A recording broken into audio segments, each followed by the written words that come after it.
Another day, another vlog na naman mga Trugsoy. For today's vlog nga mga Trugsoy ay Mercedes-Benz Ace KL 170 po yung ating gagawin. Dito po tayo sa may Quezon City, New Manila. Bale, yung Mercedes-Benz nga po pala na ito, ang ginawa namin dito mga Trugsoy ay scanning. Yan, ginagawa niya ni kumpare ko na yan. Ay ini-scan niya na po yan ng computer.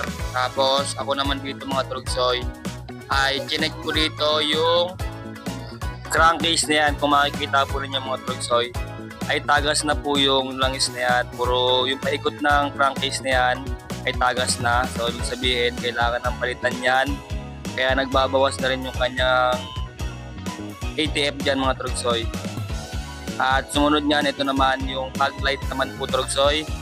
Yan ay chinek na aking kumpare yan. Tapos ang nakita dyan ay pundi na po yung kanyang fog light, kaya kailangan na rin siyang palitan. Muli, inuulit ko, baka merong gustong mag-inquire o meron dyan kayong kilala na merong Mercedes-Benz dyan na gusto magpagawa, ay kontakin nyo lang ito. Itong nasa screen nyo na yan, ilalagay ko yung screen na yan, yung kanyang Facebook page. Maaari po kayong mag-message dyan. At saka ilalagay ko na rin po sa comment section yung kanyang link mga Trugsoy.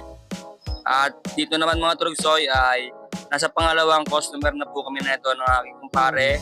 Dito naman yan sa may Sun Valley mga Trugsoy, sa may Likutan. Dito naman mga Trugsoy ay ang problema naman nito ay yung kanyang aircon.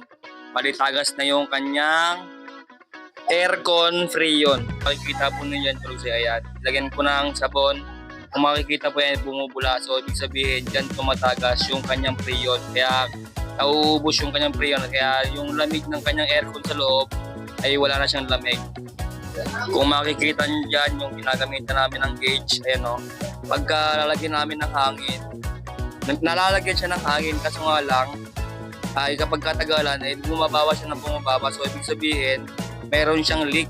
Kaya noon niya bumababa yung gauge. Pag ibig sabihin na bumababa na gauge na ganyan, kapag sinalinan niya ng freon, masasayang lang yung kanyang freon. At dito nga sa pangalawang pagkakataon, chinek ko ulit kung meron talaga siyang leak. Ibig sabihin, bumubula po talaga siya. Ibig sabihin, ayan o, lumalabas po talaga yung hangin. Ibig sabihin, kapag nalagyan namin ng freon yan, ay masasayang lang. Kaya kailangan na sigurong palitan niyang ano na yan. Hindi ko alam kung anong tawag dyan. Kasi nga nangangapa pa lang ako. Pero sooner and later, malalaman din natin yan mga Trugsoy. So paano mga Trugsoy? Malapit na matapos yung video kong to. At kung makikita po ninyo dito Trugsoy, ay bumibiyaya ako ng jeep dahil nga maaga kami nakauwi ng aking kumpare at mahaba pa yung aking oras nito dahil maghapon pa naman to. Tanghali pa nakauwi na kami ng aking kumpare, ay bumiyahe pa ako ng jeep dyan. Bale, dalawang ikot pa ako niyan. Kaya kumita pa tayo kahit paano. Hindi tayo pwedeng mawala sa kalsada kasi marami naghahanap sa atin. Kanina nga alam mga Trugsoy, nung bumiyahe ako, ay may tumawag sa akin na hindi ko kilala. At Trugsoy! Habang bumibiyaya ako, hindi ko na kilala kung sino yun.